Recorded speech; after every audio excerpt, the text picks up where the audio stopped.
할렐루야. 저는 오늘 너희는 이렇게 예배하라 라는 제목으로 함께 말씀을 나누려고 합니다. 너희는 이렇게 예배하라. 오늘 우리가 읽은 이 본문은요, 하나님께 예배하는 예배 방식과 또 예배 장소, 예배 처소에 대한 규정을 담고 있습니다. 오늘 우리가 읽은 이 본문이 구약 안에 있잖아요. 그리고 모세가 이스라엘 백성들을 이끌고 가나안 땅에 들어가기 전에 받은 말씀으로 그렇게 기록되어 있기 때문에 현대 기독교인들의 보기에는, 현대 기독교인들의 눈에는 오늘날 우리와는 좀 상관이 없는, 아무 적시성이 없는 것으로 그렇게 볼 수도 있습니다. 하지만 예배 방식과 예배 처소에 대한 오늘 이 본문은요, 올바른 예배에 대한 원리와 지침을 담고 있기 때문에 매우 중요합니다. 저는 오늘 이 본문을 통해서 올바른 예배에 대해서 우리가 배우고 실천함으로써 2025년에는 더 온전한 예배자로 이 교회가 성장할 수 있기를 소망하고 있습니다. 오늘 본문을 가만히 보시면 신명기 12장의 구조와 흐름은 아주 뚜렷해요.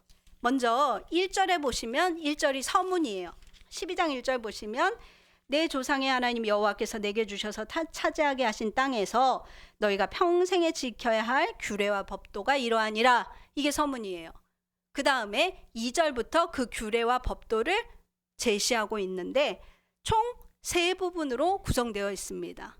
이 3부분이 한국말에는 잘 드러나지 않지만 히브리어 성경을 보시면 구문이 아주 뚜렷해요. 어떻게 되어 있냐면 뭐뭐 하지 말고 뭐뭐 할지니라 라는 형태가 3번 반복됩니다. 그래서 너희는 뭐뭐 하지 말고 뭐뭐 해라, 뭐뭐 하지 말고 뭐뭐 해라, 뭐뭐 하지 말고 뭐뭐 해라. 이걸 3번 반복해요. 그래서 본문이 3수로 나누어집니다. 먼저 어떻게 나눠지냐면 2절부터 7절까지 나눠져요. 그래서 거기 보시면 4절에 이런 말씀 있죠. 너희 하나님 여호와께는 너희가 그처럼 행하지 말고, 이렇게 나오죠. 그처럼이 뭔지 2절 3절이 설명해 주는 거예요. 그래서 너희 하나님 여호와께는 2절 3절처럼 하지 말고 그 다음에 어떻게 하라는 거예요. 7절까지 보시면 이렇게 할지니라 이렇게 끝나요. 즐거워할지니라 이렇게 끝나고 있죠. 자, 그 다음에 8절부터 12절에 또 한 번 반복됩니다. 너희가 여기서는 각기 소견대로 했지만 거기서는 그렇게 하지 말고 어떻게 하래요? 12절에 보시면 12절 보시면 즐거워할 것이요 레위인과도 그리할 것이니 이러이러하기 때문이다. 이렇게 한국말은 이렇게 되어 있는데 히브리어는 즐거워할지니 레위인과도 즐거워하라 이렇게 끝나요. 그러니까 똑같죠. 앞에 2절부터 7절도 즐거워할지라 이렇게 끝나고 있고 그 다음에 8절부터 12절도 뭐뭐 하지 말고 이걸로 즐거워해라 이렇게 끝나고 있어요. 자, 그리고 마지막 13, 14절에서 다시 또 한번 너는 이렇게 하지 말고 이렇게 행할지니라 이렇게 마무리되고 있습니다. 이렇게 이제 3부분으로 구성되어 있어요. 그러면 각각의 부분이 강조하고 있는 하지 말아야 할 것과 또 해야 할 것이 무엇인지를 살펴보고 우리가 이것을 통해서 우리가 오늘날 예배할 때 유념해야 할 것이 무엇인지를 배워볼 수 있기를 바랍니다. 먼저 첫 번째 2절부터 7절 볼까요? 거기 보시면 여기서 하지 말라는 게 뭐죠? 구체적으로 4절에 나와 있는데 12장 4절 보시면 너희 하나님 여호와께는 너희가 그처럼 행하지 말래요. 그처럼 행하지 말라는 게 2절 3절에 묘사되어 있잖아요. 그죠? 그 2절 3절에 묘사된 것은 뭐냐면 가나안 땅에 살고 있었던 그 이전 민족들이 이방신을 숭배하던 형태를 묘사하고 있어요. 자, 그러면서 그렇게 하지 말아라. 하나님을 예배할 때 너희는 그렇게 예배하지 말아라. 이렇게 말하고 있어요. 그러니까 이 말씀을 그냥 1차적으로 이해하면 타 종교, 이방신의 예배 방식을 따라하지 말아라. 이방신 숭배를 본받지 말아라. 그것을 하나님을 예배할 때 그 방법을 적용하거나 혹은 모방하지 말아라. 이제 이런 의미가 돼요. 1차적으로는. 그죠? 그렇지만 단순히 여기 머물지 않고 그 의미를 좀 더 깊이 우리가 알려고 하면 그 금지하는 우상 숭배의 형태가 구체적으로 뭘 의미하는지를 살펴봐야 합니다. 당시 가나안 민족들이 높은 산이든 낮은 산이든 푸른 나무 아래든 다 막론하고 제단을 쌓고 주상을 세우고 아세라상과 조각한 신상들을 세웠다는 거잖아요. 자, 그것들을 세운 목적이 뭘까요? 특히 3절에 보시면 이런 말이 있어요. 주상을 깨뜨리고 이렇게 나오거든요. 그 주상을 파괴할 때 깨트리래요. 그 말은 뭐냐면 그 주상이 뭘로 만든 거냐면 돌로 만든 석상이에요. 고대의 바알신은 돌로 만들었어요. 그래서 바알신을 돌로 만든 석상인데 바알신을 깨트리고, 그리고 그 바알신 옆에 뭐가 있어요? 아세라상과 조각한 신상들이 있는데 이 아세라상은 불사르고 조각한 신상은 찍으래요. 왜냐하면 아세라상이나 조각한 신상들은 나무로 만들거든요. 그러니까 도끼로 찍거나 불로 태우는 거예요. 석상은 깨트리고. 이 말은 뭐냐면 고대 가나안 지역에 있었던 이방신 숭배는 항상 어떻게 이루어졌다는 거예요? 우두머리 남신이 있고 그 주변에 질비한 여성 신상들이 있었다는 거예요. 이건 전부 뭘 의미하냐면 전부 이것이 다산제의나 풍요제의를 위한 것이다 라는 것을 알 수가 있어요. 그러니까 가나안 땅에서 행해지던 예배는 다 뭘 위한 거예요? 푸른 나무 아래든 높은 산 위에든 혹은 낮은 산 위에든 어디든지 다 뭘로 가득 찼다는 거예요. 자기들에게 복을 줄 풍요제의를 할 수 있는 신상들과 성전들로 가득했다라는 거예요. 그러니까 가나안 사람들은 뭘 위해서 예배했어요? 풍요를 위해서. 바꿔 말하면 가축들이 더 많이 번성하고 땅에서 소출들이 더 많이 나게 하려고, 그러려고 높은 산이든 낮은 산이든 푸른 나무 아래든 가리지 않고 마구잡이로 어떻게 했다는 거예요? 성전을 세웠다는 거예요. 이 말은 오늘날로 치자면 부자 되려고, 더 직설적으로는 돈 많이 벌려고 여기저기 성전을 세웠다, 이 말을 하고 있는 겁니다. 그리고 이러한 형태가 바로 우상 숭배의 본질입니다. 우상 숭배는요, 전적으로 뭘 위한 거예요? 자기 욕망을 위한 거예요. 자기 욕망. 그래서 골로새서 3장 5절에 보시면 그러므로 땅에 있는 지체를 죽이라. 곧 음란과 부정과 사욕과 악한 정욕과 탐심이니 탐심은 우상 숭배니라. 이렇게 말하고 있어요. 그러니까 자기 욕망을 앞세우면 어떻게 되는 거예요? 신을 섬기는 행위 자체가 우상 숭배가 되는 거예요. 그래서 가나안 민족들은요, 뭐에 사로잡혀 있었어요? 오직 풍요, 탐심과 욕심과 욕망에 사로잡혀서 더 큰 부자, 더 큰 소출, 더 큰 풍요를 원했고, 그걸 원하는 자기 자신을 위해 도처에 뭘 세웠다는 거예요? 도처에 자기 욕망의 처소들을 세워서 자기 멋대로 제단을 쌓았다는 거죠. 이스라엘에게 뭐라고 했어요? 그러나 너희는 그렇게 하지 말아라. 너희는 그러지 말고, 그러면 그렇게 하지 말고 어떻게 하라는 거예요? 5절에 보시면 하나님께로 너희가 찾아 나와서, 너 자신을 위해서 여기저기 제단을 쌓지 말고 너희가 찾아 나와서, 그 다음에 6절 보시면 어쩌고 각종 재물과 예물을 가져다가 드리고, 그리고 7절이 중요해요. 7절 읽어봅시다. 12장 7절 같이 읽겠습니다. 시작. 거기 곧 너희 하나님 여호와 앞에서 먹고 너희 하나님 여호와께서 너희의 손으로 수고한 일에 복 주심으로 말미암아 너희와 너희 가족이 즐거워할지니라. 아멘. 여기서 중요한 게 뭐예요? 예배 목적이 달라요. 우상 숭배는 뭘 위해서? 더 많이 얻기 위해서, 복을 위해서, 탐욕을 위해서, 탐심을 위해서 예배했다면 오늘 하나님께 예배하는 목적이 뭐예요? 하나님이 우리에게 은혜와 복을 주신 것을 감사하고 기뻐하려고 예배하라는 거예요. 너희가, 그러니까 여기서는요, 예배의 목적과 예배의 형식이 서로 연결되어 있어요. 가나안 민족들은 자기 탐욕을 위해서 도처에 자기를 위한 제단을 쌓고 또 쌓고 늘려갔다는 거예요.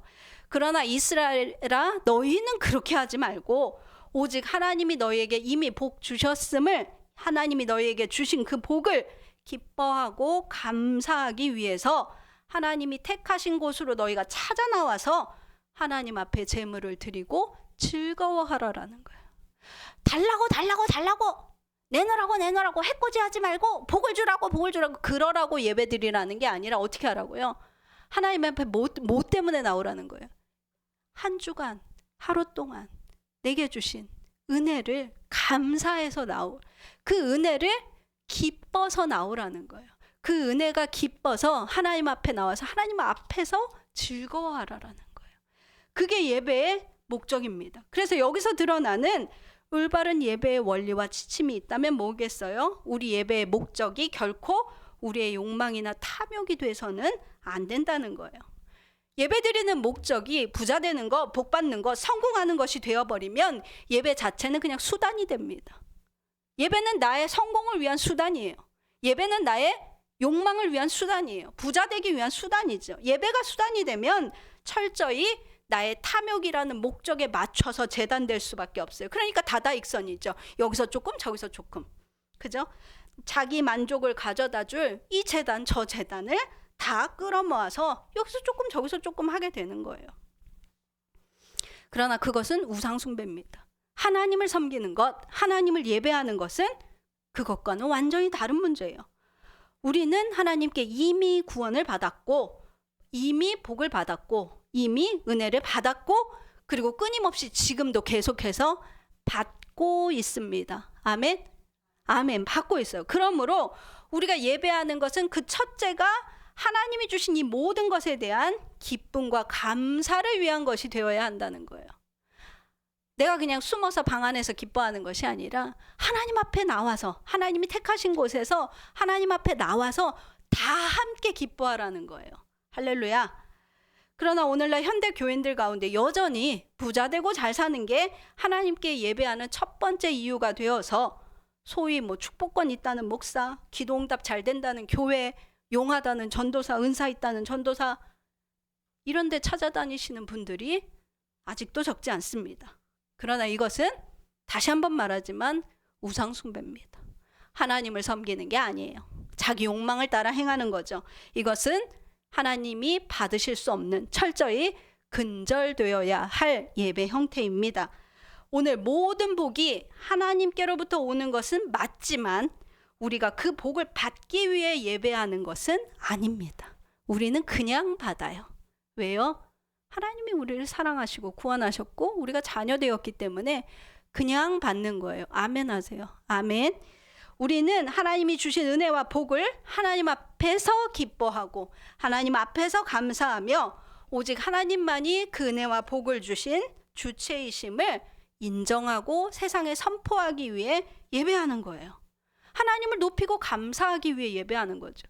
제가 오늘 예배 전에 찬양을 좀 안 하던 거 했어요. 오늘 이 설교 말씀에 맞춰서 우리가 찬양할 때도 나한테 위로가 되는 찬양, 나의 마음을 대변하는 찬양 이런 것만 했거든요. 근데 오늘은 철저히 하나님을 경배하고 하나님을 높이는 그런 경배와 찬양으로 좀 바꿔봤습니다. 오늘 말씀에 맞춰서요. 두 번째는 8절부터 12절인데요. 여기서 두 번째로 하지 말 것과 해야 할 것으로 무엇을 강조하고 있죠? 8절에 보시면 이렇게 말해요. 8절 읽어봅시다. 시작. 우리가 오늘 여기서는 각기 소견대로 하였거니와 너희가 거기에서는 그렇게 하지 말지니라.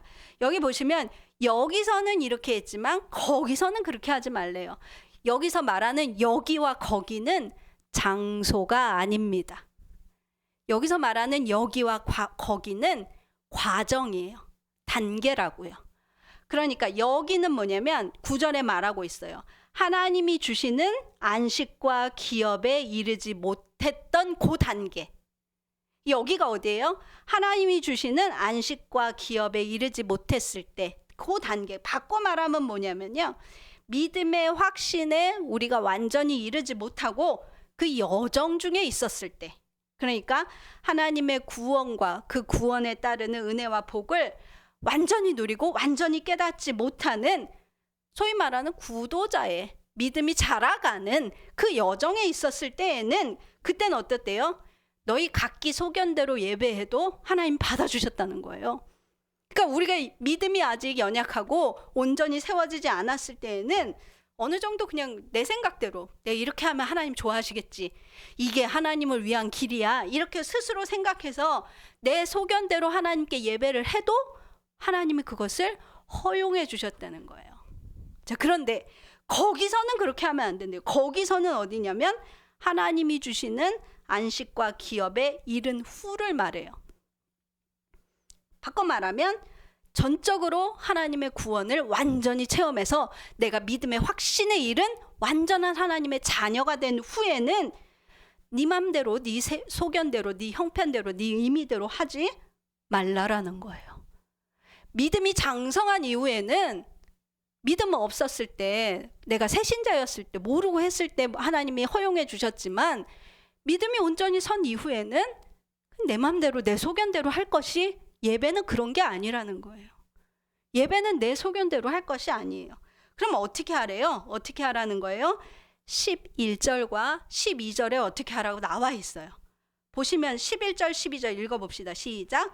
너희는 너희 하나님 여호와께서 자기 이름을 두시려고 택하실 그곳으로 내가 명령하는 것을 모두 가지고 갈지니 곧 너희의 번제와 너희의 희생과 너희 11조와 너희 손의 거제와 너희가 여호와께 서원하는 모든 아름다운 서원물을 가져가고 너희와 너희 자녀와 노비와 함께 너희 하나님 여호와 앞에서 즐거워할 것이요 내 성중에 있는 레위인과도 그리할지니 레위인은 너희 중에 분깃이나 기업이 없음이니라, 이렇게 말하고 있죠. 자, 여기서 11절은 앞에 5, 6절에서 했던 말의 반복이에요. 그쵸? 앞에 5, 6절에서 했잖아요. 자, 그러니까 원칙적인 것을 다시 상기시키는 역할을 하고 있어요. 그렇다면 좀 더 상세하게 의도가 담긴 건 그 뒤에 이어지는 12절에 있겠죠. 12절에 보시면 봐보세요. 11절은 앞에 5, 6절의 반복이지만 12절은 7절의 반복이 아니에요. 7절과 달라진 게 있어요. 뭐가 달라졌어요? 여기서는 7절과 달리 예배를 통해서 함께 은혜 나눌 대상이 자세히 열거되고 있어요. 누구? 너희 자녀, 노비, 성중의 레위인까지.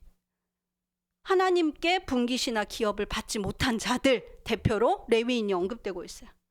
그러니까 우리가 앞에서는 예배의 목적이 이 가르침의 주된 핵심이었다면 여기서는 뭘 말하고 있냐면 예배 방식과 그로 인해서 나타날 결과들에 초점 맞추고 있어요. 그러니까 네가 믿음이 완전히 장성한 이후에는 예배 방식은 네 생각대로 하는 게 아니라 하나님의 뜻대로만 해야 된다, 이 말을 하고 있어요.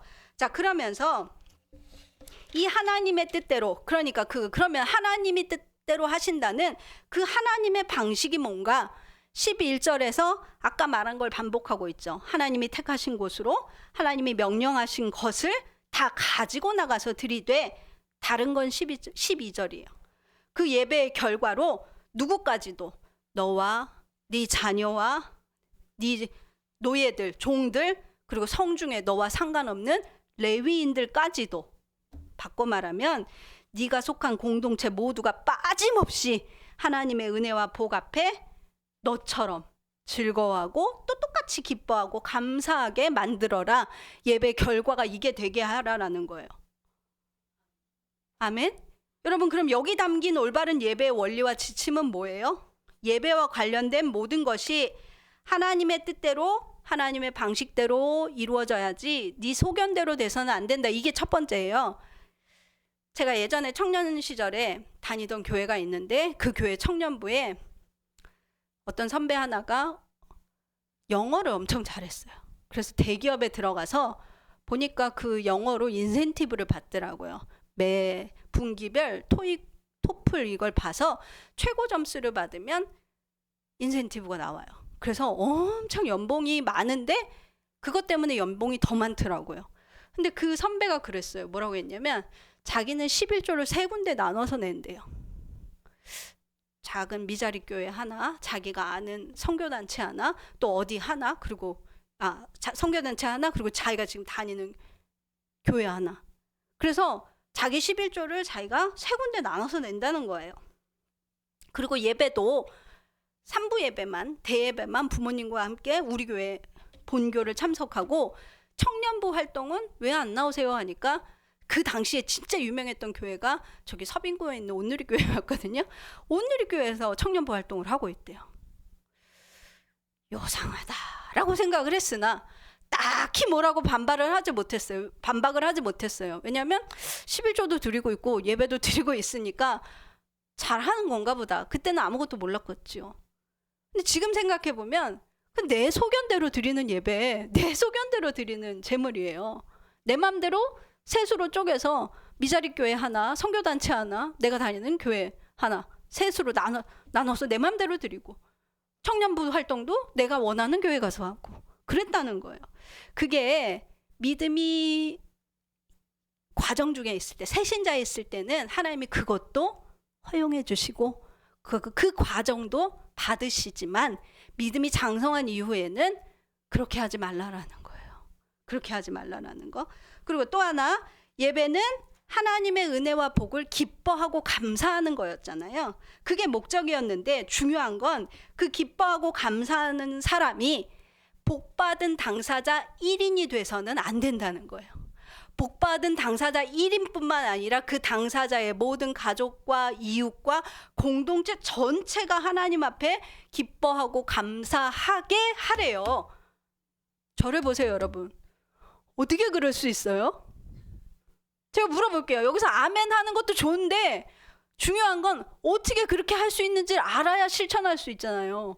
어떻게 그렇게 할 수 있냐고요. 내가 삶 속에서 받은 은혜와 복을 나는 감사해요. 근데 나뿐만 아니라 내 가족과 이웃과 공동체가 다 감사하게 하래요. 어떻게 그럴 수 있어요? 제가 알려드릴게요. 제가 인터넷으로 가끔 이런저런 기사들, 미담 기사들을 보는데요. 가장 최근에 본 것, 얼른 생각나는 거 하나 말씀드리자면, 얼마 전에 엄청난 한파가 왔었잖아요.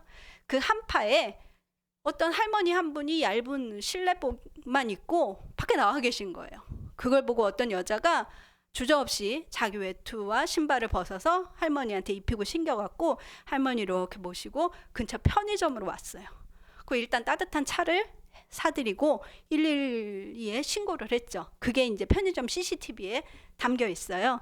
근데 그 영상이 나오고 경찰에서 왔는데, 경찰에서 오기까지 대략 한 20-30분의 시간이 소요가 됐고, 그때까지도 그 여성은 자기는 외투를 입지 않은 채로, 얼마나 추웠어요 그때가, 그렇게 있는 거예요.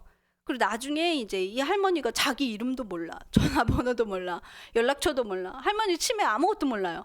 그래서 나중에 보니까 딸이 할머니가 실종됐다고 경찰에 신고를 해서 그제서야 할머니를 찾는데, 거기에 또 소요된 시간이 몇 시간이래요.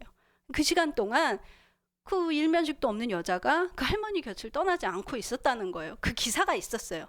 중요한 건 제가 이 기사를 말하려는 것이 아니라 그 기사 밑에 달린 댓글을 말하고 싶습니다. 그 밑에 댓글이 어마어마하게 달렸는데요. 그 댓글의 내용이 다 뭐였을까요? 다 기쁨, 안도, 감사, 축복이었어요. 아이고 너무 다행이네요. 아우 너무 감사합니다. 복 받으실 거예요. 구해준 사람, 아유 저렇게 추운 날씨에 저렇게 하기 쉽지 않은데 너무너무 감사합니다. 왜 자기가 감사해요? 지금 감사한 사람 누구예요? 그 할머니랑 할머니 딸이죠. 그 여자한테 은혜를 입은 사람은 그 할머니랑 딸이에요. 그런데 그 기사를 본 모든 사람들이 다 똑같이 뭐라고 해요? 감사합니다. 감사합니다. 아우 다행이네요. 큰일 날 뻔했네요. 당신은 복 받으실 거예요. 하나님 앞에 축복 받으세요. 다 뭐예요? 기쁨, 안도, 감사, 축복. 댓글이 전부 그거예요. 이상하지 않아요, 여러분? 내 일이 아니잖아요.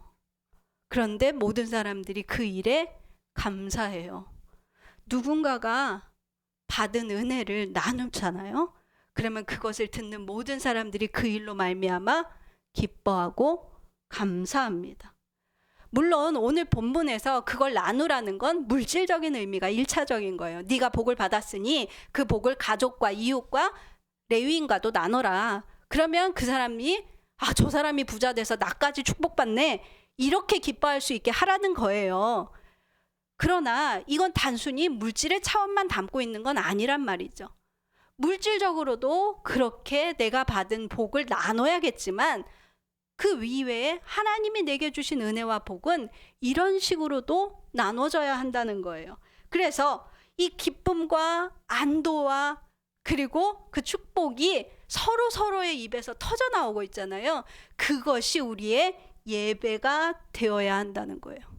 우리의 예배란 이와 같은 것이 되어야 합니다. 그것이 올바른 예배예요. 우리가 예배하면서 나누는 모든 것들, 우리가 드리는 찬양, 기쁨, 감사, 우리가 보고 듣고 나누는 모든 것들이 우리의 예배를 함께 하는, 함께 보고 들은 모든 사람들이 동일하게 기뻐하고 동일하게 감사하게 하는 것, 이것이 정말 올바른 예배의 결과물이라는 거예요. 아멘. 마지막 세 번째 13, 14절에 뭐뭐 하지 말고 뭐뭐 해라 또 한 번 나오죠. 여기서 강조되는 하지 말 것과 해야 할 것은 무엇이죠? 가만 보면 되게 짧잖아요. 얼핏 보면요, 앞에 나온 내용의 그냥 반복 같습니다. 그렇지만 짧지만 이걸 또 한 번 언급하는 이유가 분명히 있겠죠. 13, 14절을 다시 한번 보세요.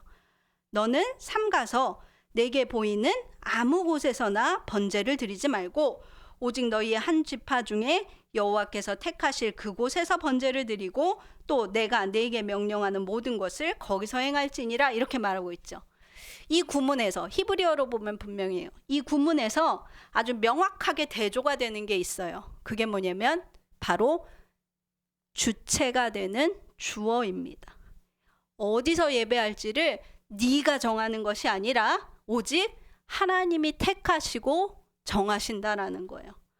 그러니까 여기서 강조하는 올바른 예배의 핵심은요, 예배 중심이 누가 되어야 하느냐의 문제입니다. 이 13, 14절의 포인트는요, 예배 장소가 한 곳이냐 여러 곳이냐, 그러면 아니면 그 한 곳이 어디냐, 이걸 말하려는 게 아니에요. 여기서의 중점은요, 하나님이 택하시고 하나님이 명령하신 이 부분이에요. 그러니까 하나님의 절대 주권을 강조하고 있죠.